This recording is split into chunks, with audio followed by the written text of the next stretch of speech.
Awesome. Let's go ahead and get started. Let me introduce myself first. Hi, my name is Pooja. I'm a graduate TA for EPICS. Currently, I'm a master's student in the Aero and Astronaut Engineering department at Purdue, majoring in structures. Before this, I did my undergraduate at Purdue as well. I got my bachelor's in mechanical engineering, and I was, in fact, an EPIC student for 3 semesters during that time for the EE team. So I'm super excited to be back as a TA. Today, we will be talking about how to work effectively in remote teams. And because this is something new to all of us, considering the pandemic that we're in, working and collaborating on teams can pose new challenges. So the conversation that we'll have today is going to be a few pointers from my side, but I also want y'all to interact. So I'll pose a few discussion questions in the middle. Feel free to, throw your thoughts and comments and let me know what you think about it. We'll pause after every slide for a few minutes to just kind of go over what we've talked about. So feel free to chip in with your thoughts. But before we begin, I just want to put out a disclaimer. If you ever have trouble hearing me, if I'm cutting in and out, unmute yourself and, let me know so that we're not having any technical difficulties that way, so I can fix that immediately.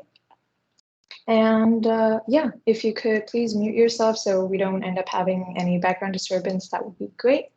And I will go ahead and share my screen and we can start this. Perfect. Can you all see my screen?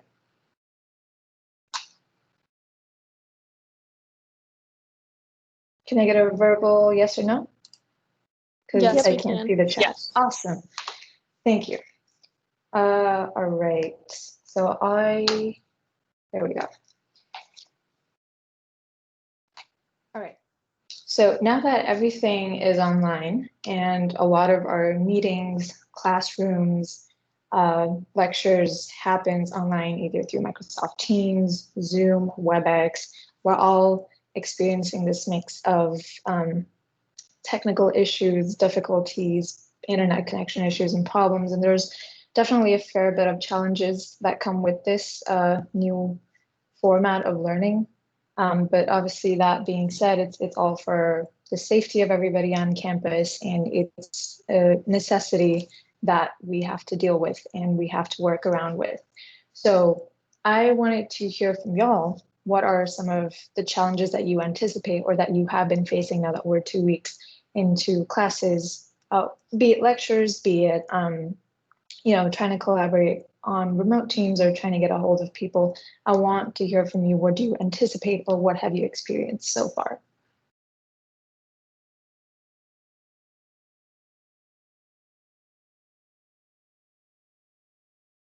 Feel free to just unmute yourself and chip in. What was the question again? I'm sorry, I couldn't hear correctly. Just what kind of challenges do you anticipate when trying to work remotely in Teams or when trying to use, things like Microsoft Teams or WebEx when you're trying to collaborate with your team members?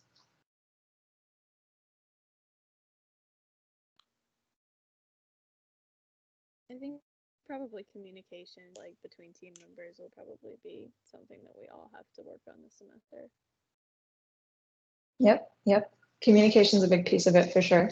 Any other issues that people have run into?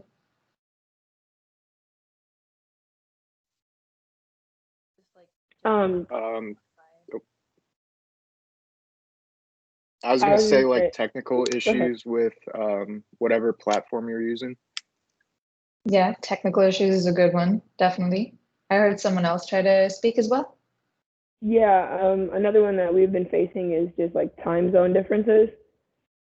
That's a really good one. Yes, definitely. So time zone differences, technical issues, communications, these are all really good points and something that we're going to touch on in today's presentation. So there we go. Technical issues, the first point. That was something I was struggling with for the longest time, the internet connection issues or your headphones are not compatible, your mic is too quiet, people are not able to hear what you're saying, weak internet connection, different time zones.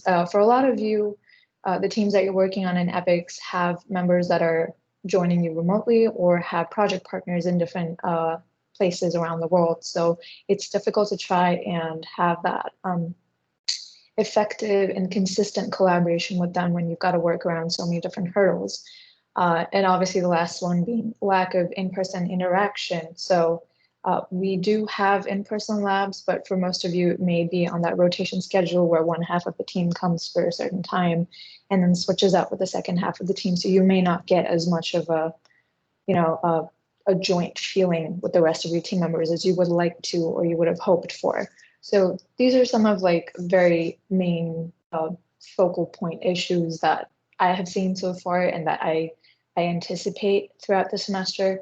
But let's try and see how we can overcome it and work around it and try to be more effective with these challenges.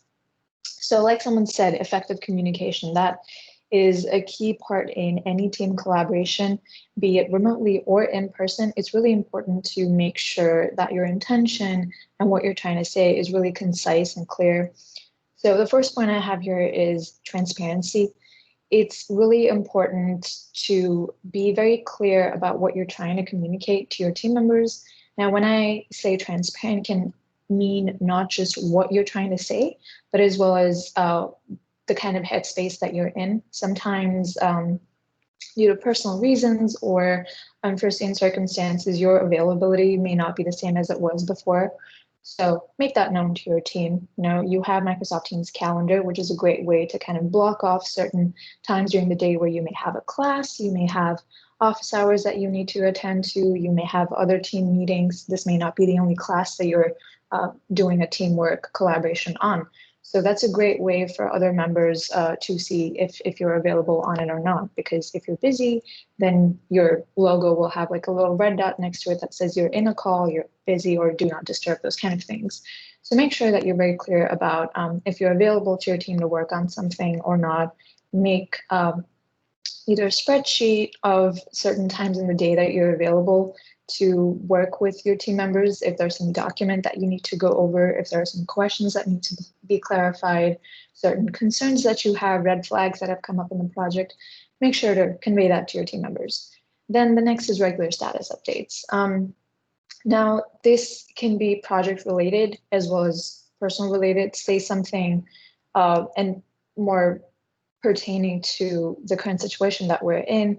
If you got the notification that you've been in contact with someone that may have tested positive, you don't have to disclose whatever that information is, but you can make that known to your team members that, hey, I will have to quarantine for whatever reason.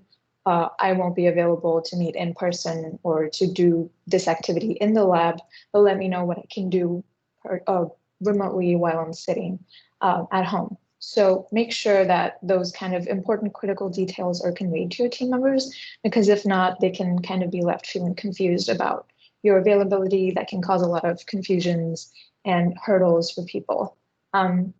And the last one is ask for help when you need it. When things arise, and if you're feeling confused about something, something's not clear to you, make sure that you ask your team members about it, because at the end of the day, when you're working on a team, everybody has their own strengths, right? Everybody brings something different to the table. So make sure that you're reaching out to the right people on your team to be able to help you when you most need it. On the flip side of that, this brings me to my next point, be approachable. When you need help, just as you feel free asking people on your team, the people on your team should also feel free to ask you questions.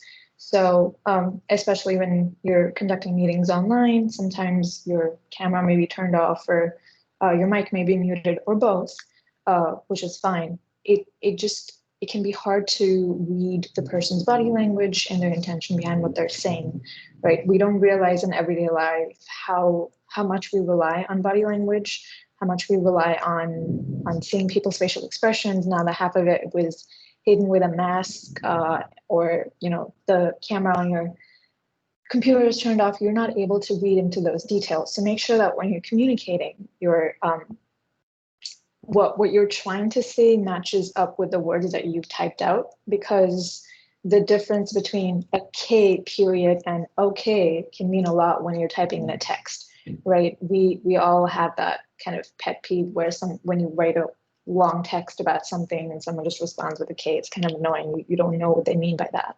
So just make sure that you're being cognizant of that fact that they can't see your body language, they can't see your face. So the words that you type, either in an email or in a text or on a post in GroupMe, it conveys what you mean.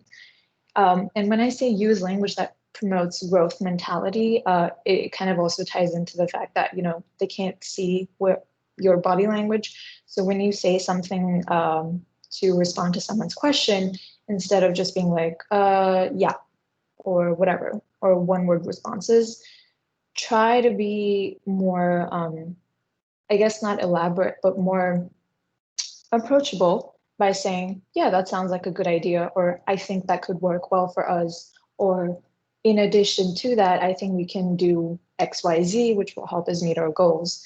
So try not to be curt and blunt, which can be really easy when you're just typing or texting or emailing someone. Try to be a little bit more approachable in that sense, that whenever you speak, your team members can rely on you to be able to get the work done. And that brings me to the last point, where you are a resource to your team. So you don't want to seem aloof from the rest of them. You don't want to seem like you don't have time for this, or you have better things to do.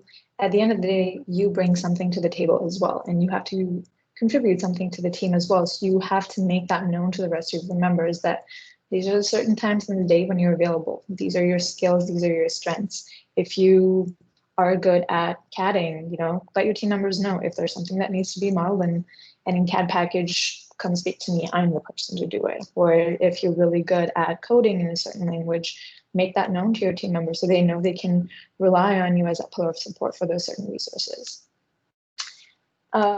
Next is be direct. When you are writing emails and text, and this has happened to me personally as well, I'm pretty sure it's happened to a bunch of other people. Someone will send you an email about something, and then 2 minutes later, they'll add something else or send a second or a third email, which can be annoying sometimes and very quickly filling in your inbox, right?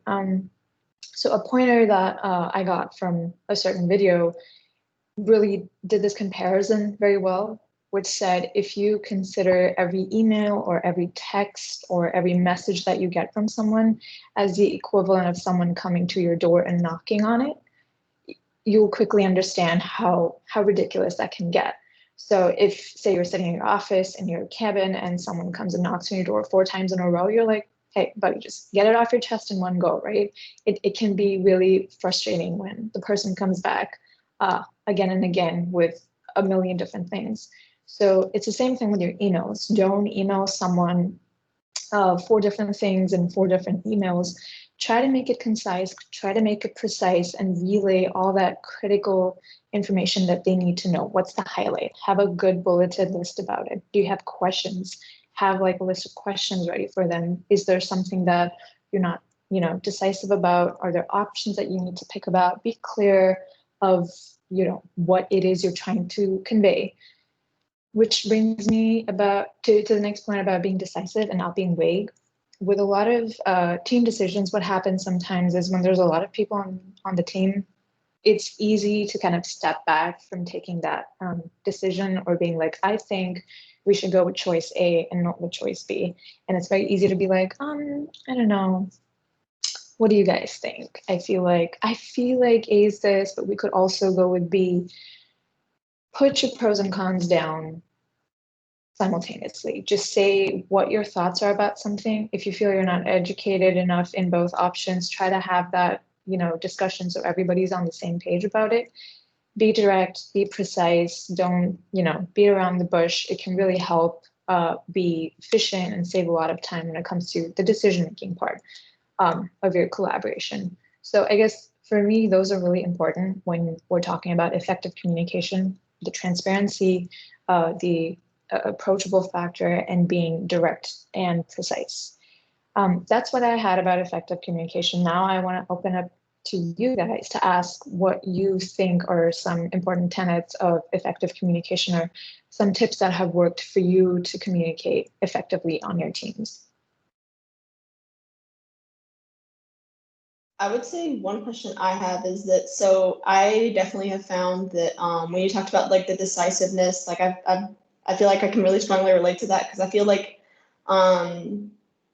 sometimes when I'm working with a group, like I feel like sometimes I have the tendency to take charge, but I feel like I don't want to be making the person making all the decisions. And even when I try and like coax people to like, what do you think? Like I sometimes still can't really get an answer. So like, what would you suggest on trying to not like be the leader, but also like trying to help other people like actually voice their opinions?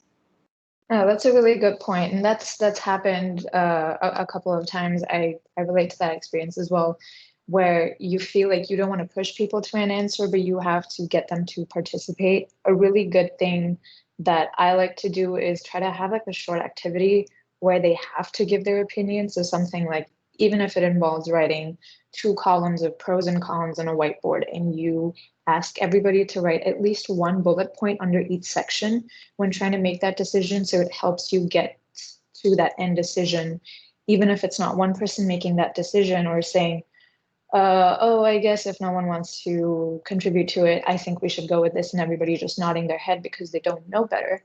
When you do an activity like that, it can be like an anonymous voting thing, or it can be something transparent, like having everybody write the pros and cons. What does that is that forces them to put some thought or some opinion of theirs on that whiteboard or on that piece of paper. And eventually that leads to some decision being made, or showing that subconsciously, what people are supporting, or at the very least, it leads to a discussion about the pros of this and the cons of that, what weighs out better and what works out better for you. There isn't like a set answer to those kind of situations. Obviously, they can vary from team to team, but the goal here is to get them to that platform of discussion, to get them to formulate an opinion, at least if they're unsure about what's being talked about, right? I hope that answered your question. Yeah, that was helpful. Thank you. Any other thoughts, comments about communication in teams?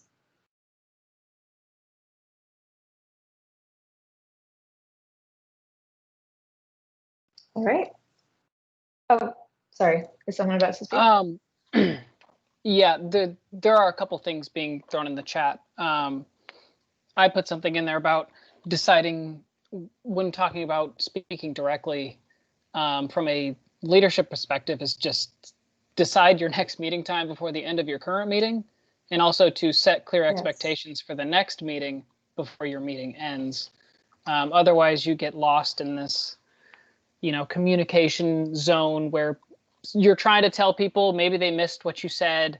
So before the end of a meeting, make everything clear. And then some other people said some things in the chat. Okay, great. Just a heads up to y'all, I cannot see the chat when I'm sharing my screen. So if you just want to unmute yourselves and contribute that way, that would be great, because I don't have my eye on the chat right now. So if those who put stuff in the chat want to say something out now, it will be a good time. Okay, would you like to use the hand raising feature? Can you see that? Can you raise your hand? Let me see if that works. My hand is raised. No, I don't have a notification for that. I'm sorry. Okay. Yeah, I think the best way is just to unmute yourself and say something. But yeah, to your point, really, really good things about having an agenda for your meeting, but we'll touch upon that in a bit. But basically, yes, that helps just avoiding that confusion as to what you expect to be done with by the next meeting. So you have like these regular check-in sessions with your team to know that if you're on track or not, and that helps you keep not just your team members accountable, but your project on track as well. So thank you for that.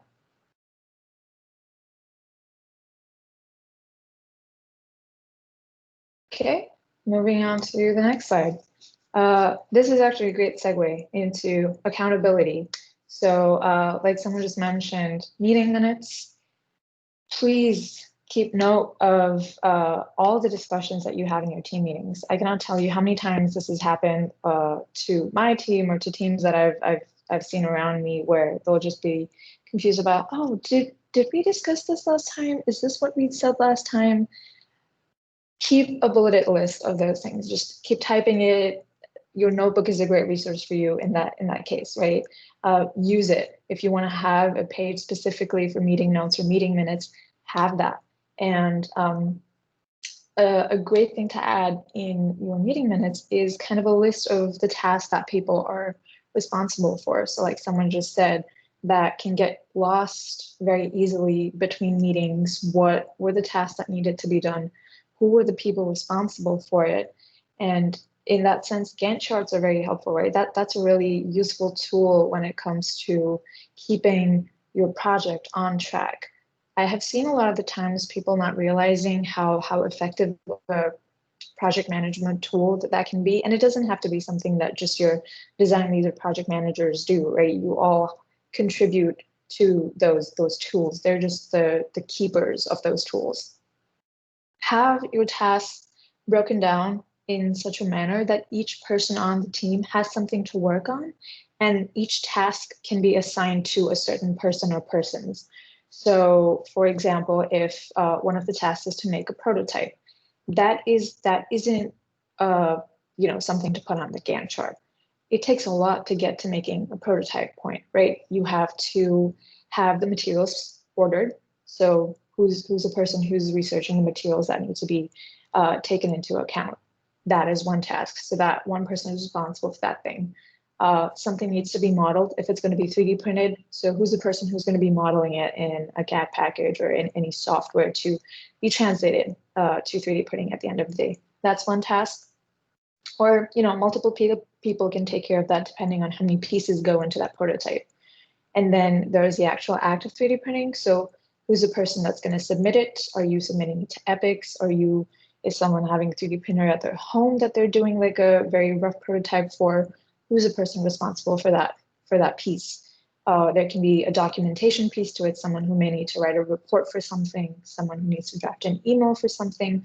Those are specific tasks that can be assigned to each owner or each person on the team. So use your Gantt charts in that way where it's not just something to turn in for a grade, but it can really, really help you to keep your team members accountable and keep your project on track. And have an estimated date of completion for each of those tasks. Obviously, it has to be something reasonable. If you feel like the modeling of that certain piece can be completed within a week, give yourself that week, give that estimated date. So by the next meeting, when you meet up with the rest of your team members, you have a list of the decisions you've made the meeting before. You have a list of the tasks that need to be completed, and you have a list of estimated completion date times. And if that's after the next meeting, that's fine. You can check in with your members and ask them, oh, are you 60% through with this? Are you 70% through with this task? It's a good way to keep everybody accountable and keep everybody in check for the tasks that they've been assigned or they're owners of. The next thing is having those regular check-in sessions. Now, obviously, it's expected of y'all to have some kind of meeting or check-in session outside of lab times, because you're expected to have more involvement outside of just the 2 hours of lab for EPICS. So it can be your outside weekly meetings on whatever time that your team has decided. It can be a 5-minute quick check-in to make sure, okay, there's nothing urgent, there's no red flags come up, no fires anywhere, we're good. Are you good on this? What's your status on that? Are we on track for this? Your DL or anybody on the team can just kind of throw in any updates in there, and then you guys are good to go. So it can be a quick 5-minute chat, or it can be like a lengthy discussion on what needs to be done next when you get to that phase in the project where it needs more discussion and less of, okay, you have this under control and you have that under control, and then we'll meet up in 5 days. So make sure to have those regular check-in sessions with your team members. Next is consistency. And this is a very important thing on individual contribution level and not just on team. Because a lot of the stuff that's happening now is online, you may not have as much face time. It's easy to have that out of sight, out of mind syndrome, I guess, and procrastinate on all of your work and be like, okay, I'm not meeting my team for another 3 days, so I'll take care of it the day before, and then suddenly you've got a lot of the stuff piling up, and maybe tasks from other class and homework as well can get in the way, and suddenly you've forgotten to do everything. So make sure you're not procrastinating and keeping track of how much time you need to do the task that you took ownership of for your team, how long it's going to take for you to do. So if you need to reserve a spot at, say, Bechtel to do some kind of machining of a part, or manufacturing something, make sure that you know how long you need to be there for. Make sure you know when your reservation is, so you can plan accordingly. If your reservation is going to be 3 days down the line and you need to have this done in 5 days, is that 2-day buffer going to be enough for you or not? Ask yourself that question. Keep up with your deliverables, and because all the tasks that you do at the end of the day is what contributes to the project being on time. So if everybody falls back, on their tasks and suddenly starts procrastinating, that can be a very slippery slope, and then the entire project can be held back by weeks. So make sure that you're taking those bite-sized pieces every week and keeping those on track. And it's not just with the project tasks, but with your individual tasks, like your notebooks as well, right? Maintaining those notes, your work and accomplishments, use it as a diary. Use that as the place where you can word vomit your thoughts about certain ideas. Your research links, pictures really help, your weekly reflections. And I've seen this a lot where people will, wait until week 6 to write their weekly reflections, and everything goes by in a blur. So you won't remember what happened in week 3 or week 2 to do your reflections, right? So if you don't stay on top of those tasks, suddenly those bite-sized pieces can seem like a plate full of way too much stuff to take care of in a short amount of time. So make sure you're being consistent with your tasks and you're maintaining a routine. So even if it's treat it like a homework, because in a way it is, right? You want to set aside certain hours of the week to just work on your notebook or to just work on the tasks that you've been assigned for your EPICS team.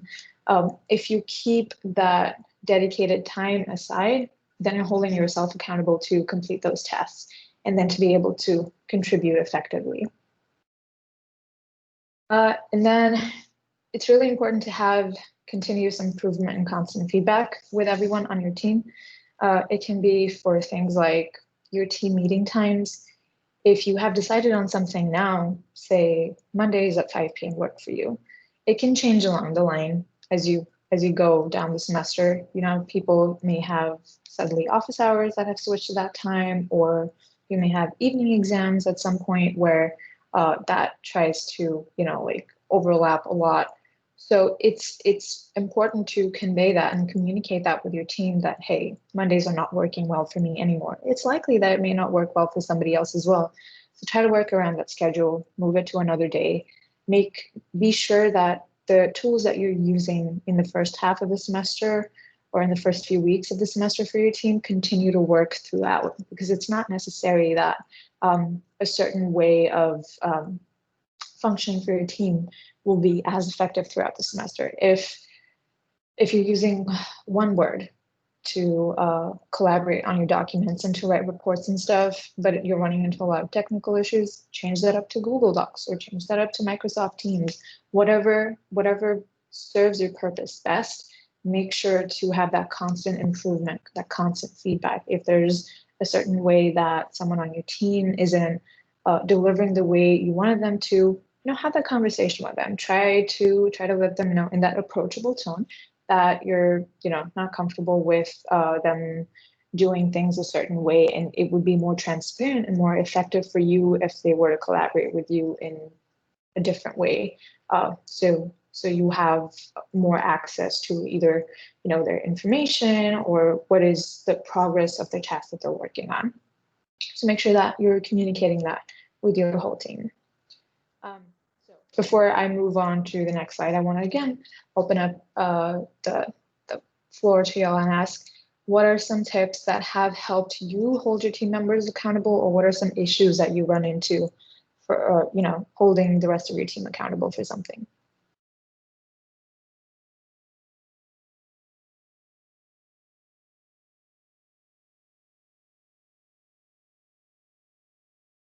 Mind you, I can't read the chat, so if you're typing something in the chat, I won't be able to see it.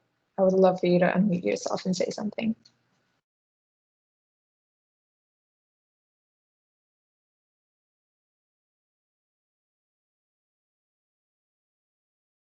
No issues with team accountability? Oh, sorry. I was gonna say, I think it's really helpful when we're able to like assign specific tasks to people. So rather than say, oh, we're gonna get this done as a group, say, oh, this person is going to finish writing this paragraph. This person is going to edit this document. This person, you should have this ready by our next meeting. Yeah, no, great point.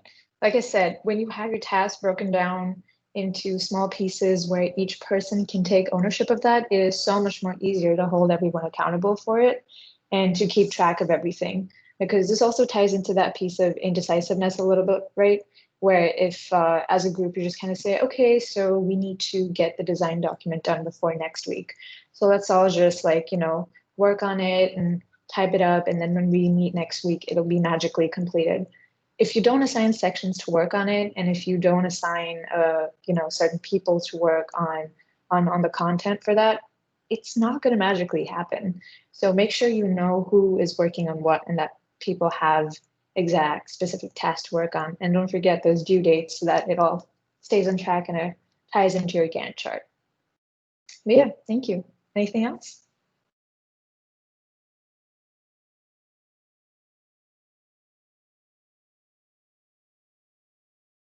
All right, moving on. So with all of this happening, obviously it can be really overwhelming because it's new experiences for all of us. We haven't been in such a situation like this before where, just at any point things can suddenly go back online again, hopefully not, knock on wood. But at the same time, even when things are in that hybrid state where some stuff is online and some stuff is in person, it can be overwhelming to kind of manage your time between, having some personal time, working for school, and then collaborating with your teams. So make sure you're not overwhelming yourself. When you take up those tasks that your team assigns to everybody on the team, make sure that you set realistic goals for yourself. And that I love that acronym, the SMART: specific, measurable, attainable, relevant, and time-based. And that doesn't just go for, the notes that you make in your notebook or like the goals you write. It's really important to make sure that they are realistic in the sense, if you can't do something within the time frame that you've given it to yourself, you're going to overwhelm yourself to a point where you won't just end up feeling completely stressed, but you may end up letting down people on your team as well. So this includes that conversation and communication piece as well. Be transparent with your team. Let them know if you've got 3 exams coming up in the following week and you can't go to Bechtel and do the machining work that you promised, and if it needs to be postponed by another day, or if it needs to be assigned to someone else who's available. It's better that you get that out of the way then, instead of waiting until everything piles on, you feeling guilty that you weren't able to do that task, you feeling miserable that you've got a million things to take care of, being sleep deprived and overwhelmed. And then at the end, everyone loses when neither does the work get done and you're not feeling too good about it either, right? So set realistic goals for yourself and leave some room for flexibility. So going back to that example that I said about, if you need to get that prototype done, and if you're waiting on team member A to finish modeling it, and you're the team member who's going to be machining it or 3D printing it, give yourself a good amount of time after they're done with that work to be able to do your piece of the task, right? Because if you're assigning those tasks in one meeting and you say, okay, Monday this person is going to finish the modeling, and then Wednesday I'm going to have the pieces in, is that a realistic enough goal for you? That's up to you to decide, right? Don't say, okay, if they're going to finish it on Monday, then Tuesday morning I'm going to start printing, and by the end of the day, Tuesday, I'll have everything ready. Leave some room to be flexible. Things can pop up. Technology issues, not just with your internet, right? It can happen to your 3D printer, or it can happen to the tools that you may end up using. So make sure you're not overcrowding your schedule too much and setting super high overachieving tasks And if it's not realistic, don't do it. Clearly define your living space and workspace. This is more targeted towards, those of us who work in a room a lot. Especially, I know a lot of you that are living in dorms. It's a really small space, right? You're sharing a room with someone else. You're doing all of your homework there. You're watching your TV there. You're sleeping there. Sometimes you're eating there. So it can be really confusing to separate and demarcate that space between where you're being productive and where you're, having your personal time and your me time. So make sure you have that set aside clearly. Some of us, depending on our living space, may have the luxury to do that. If you live in an apartment, it can be easy to say, okay, my bedroom is just for sleeping. The kitchen table is for doing homework and for eating and being productive. So you can kind of train yourself to be productive in certain spaces. But if you live in a dorm room, that can be hard when you and another person are having meetings and talking at the same time in the same space. So you need to be able to work around that. You shouldn't be working in your bed because, it's easy to just kind of like lay back, slip in under the covers and just get super comfortable and then might just end up sleeping. I know that's happened to me where I tell myself, okay, I'm gonna write this thing, but I don't need to be at my desk for this. I can sit on my bed with my lap board and type. Next thing you know, you're 3 episodes into Netflix and you're fast asleep. So make sure you have that, clear demarcation between this is a space where I need to get work done. This is a space where I'm gonna have my me time and personal time and goof off. The next one is take breaks. It can be really overwhelming if you keep 24/7 go, go, go, go, and not ever take a break. And that's easy to have, especially if you're working from home the entire time or if you're, joining remotely, where everything's happening in the same space. It can also be the flip side where instead of completely losing track of your work, you completely forget to take a break because in your head, you're still in your room. And even though it's a place you sleep, it's also the place where you work. So you forget to snap out of that work phase and you're right there either doing your homework or doing your EPICS work and you forget to eat and breathe and just take a chill pill. So if you don't take breaks, it's going to get stressful and overwhelming. So get a change of environment. Go for a walk around the block, read a book, take a nap, go get a snack, all of these things help you stay focused because your brain is not designed to consistently be focused for 10 hours at a stretch. You need to cut yourself some slack. You need to take those breaks. If you don't, you're just going to burn out and that's not going to be good for you or your team at the end of the semester where consistently you're just mentally not in the right headspace to be able to contribute or do anything effectively. So make sure you cut yourself that slack. Again, now I want to open this up to what do you all do to strike that work-life balance and to take that break? And especially, giving focus on the whole work-life balance when you're working and living in the same space. Go ahead, please unmute yourself and let me know.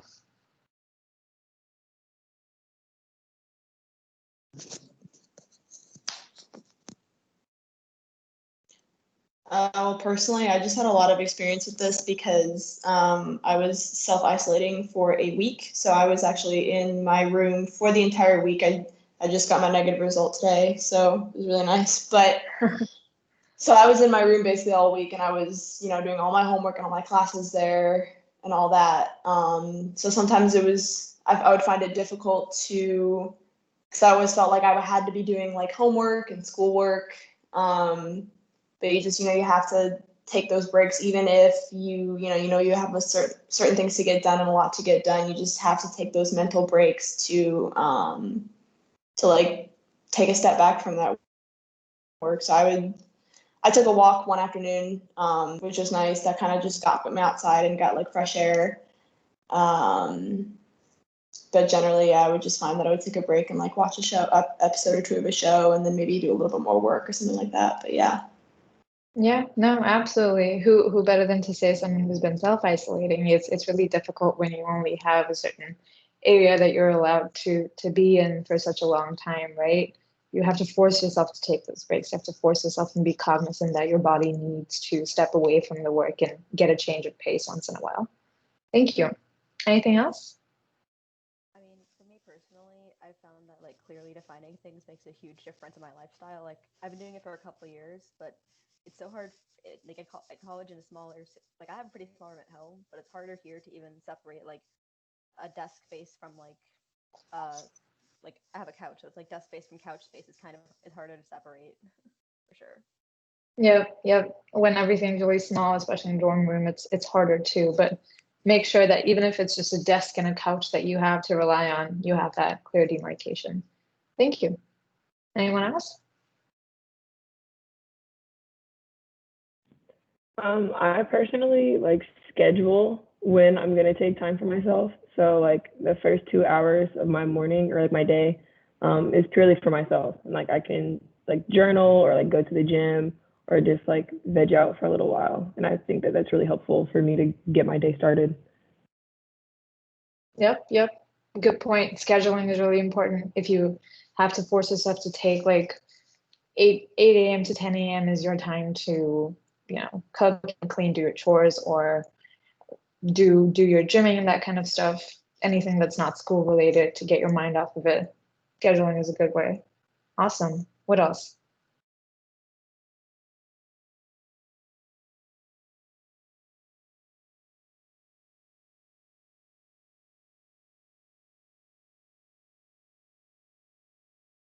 All right. So moving on from the overwhelming part to general meeting etiquette. So because a lot of us may not have collaborated using these platforms before and we're just used to being in person, it's a different communication style almost, trying to have a conversation and a discourse over online means. Just as we saw before, when I ask you to contribute, it's harder for me to know who to expect an answer from when I don't have faces to look at. So there can be that awkward silence in the middle, and there can be like two people talking over each other because you don't have those cues, body language cues to go off of to see who's about to speak and who's, leaning forward into the discussion. So some general meeting etiquettes.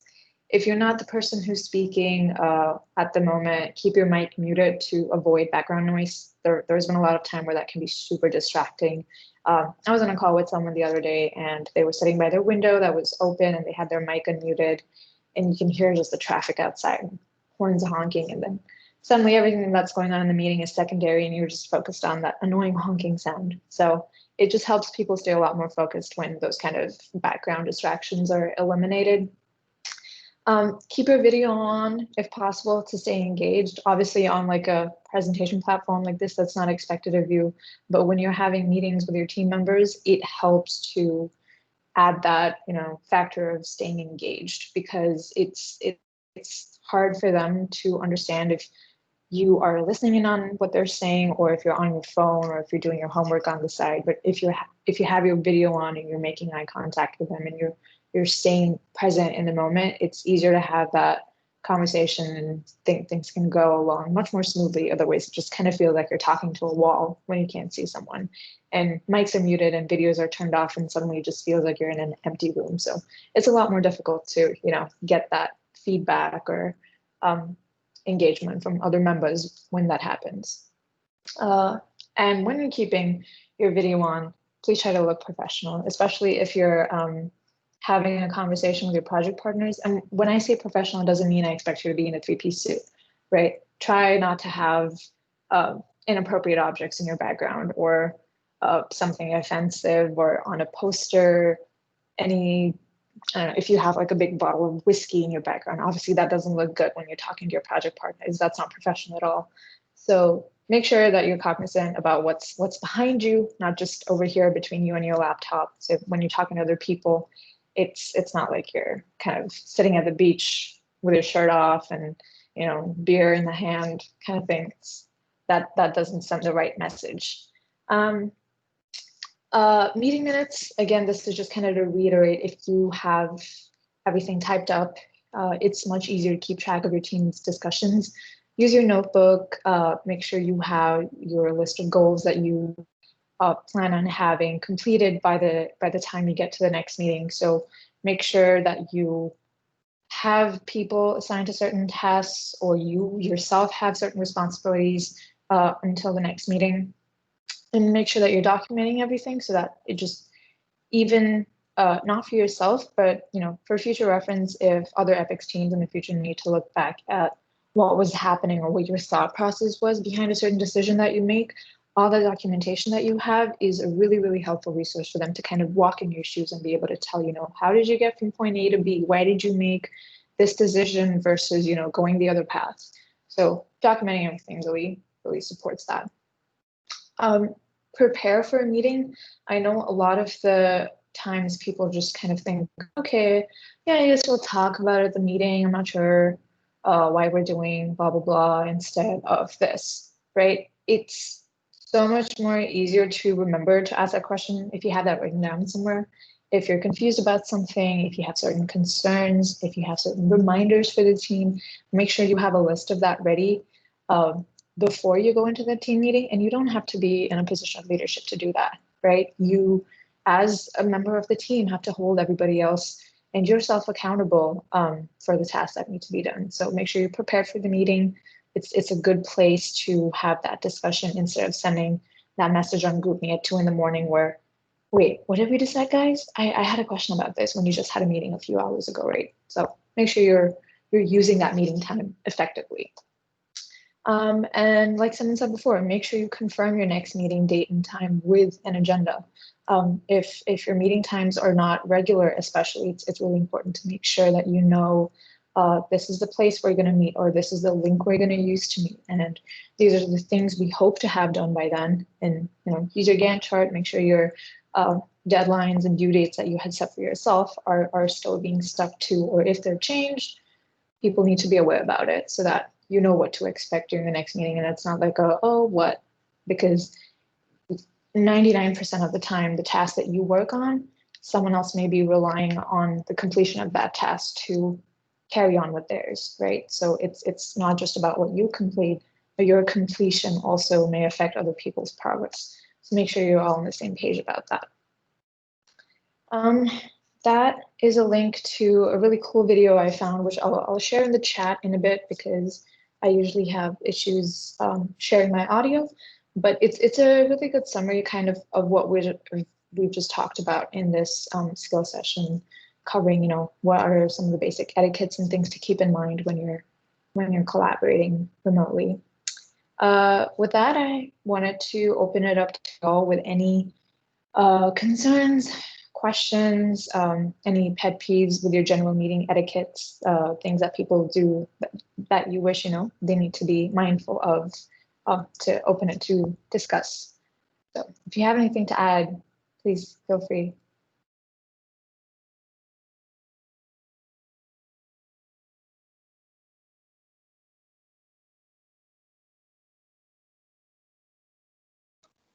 Something I've noticed with online meetings and meetings in person, because we have to wear face masks and face shields, is when people agree or disagree or have some sort of confusion, is not saying out loud.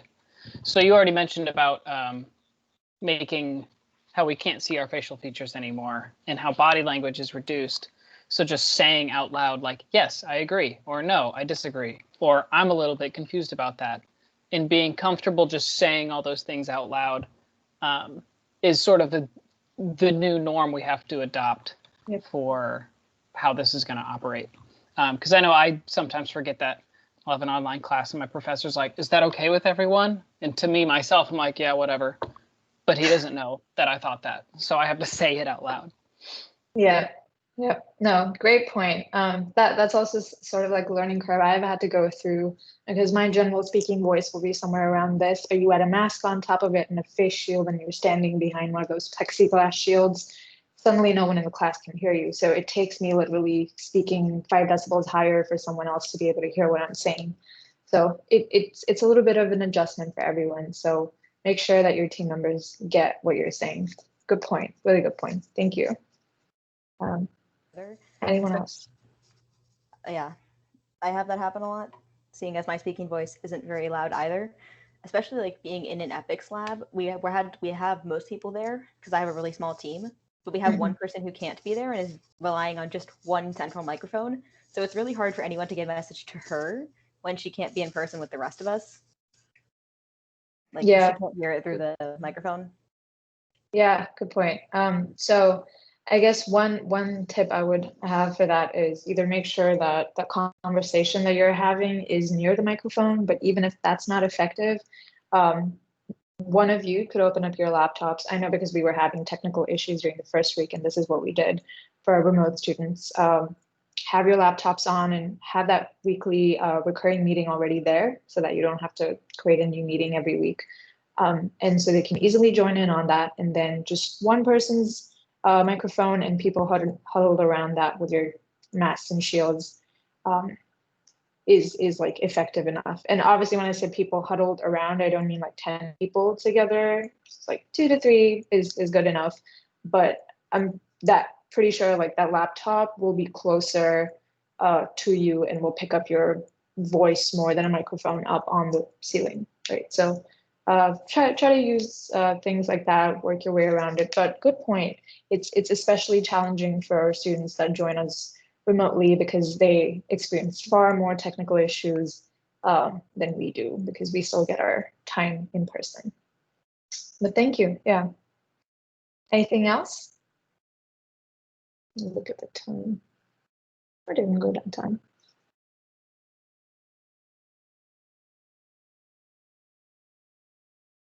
Any pet peeves anyone has when you're usually having your meetings and something that you wish your teammates wouldn't do? Leaving mics unmuted, as well as turning off your video constantly and turning it back on. Yeah. just an annoyance when people keep appearing and disappearing. I'm like, just keep it on. It's no big deal. Yep. Good point. Yeah, the mic unmuted one is a personal pet peeve of mine. Just a lot of noise. Any other comments, concerns about anything that we've talked about today?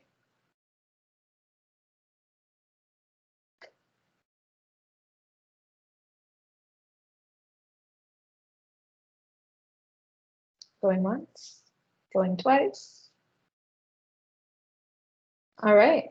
Okay, so the next slide that I have here is a few CAPS resources. I know these can be challenging times, and it's really important that you take care of yourself so that you can effectively work in your classes, not just in EPICS, because if you don't take care of your own health first, being able to effectively work in any class is going to be difficult.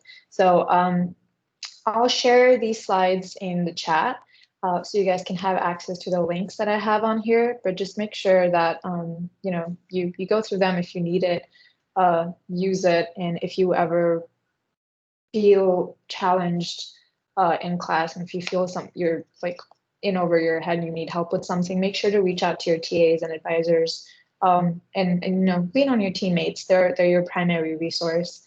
If you need some extra time on something and you're struggling, let them know, make them aware of that situation. If it's something more personal you need to talk about, your advisors and TAs are more than willing to help you. So make sure you have that conversation with them. And if you're not sure about how to approach them or how to talk to them, there's also a link for that in here on how to talk to professors. CAPS has a really nice little bulleted list about things you need to consider for that. So make sure you reach out to the right people, take care of yourself, and good luck with working on your teams this semester. If you have any questions about what we've talked today, or if you want to discuss something more, feel free to message me. I'll drop my email in the chat as well. But yeah, thank you for attending this today. Thank you for being here.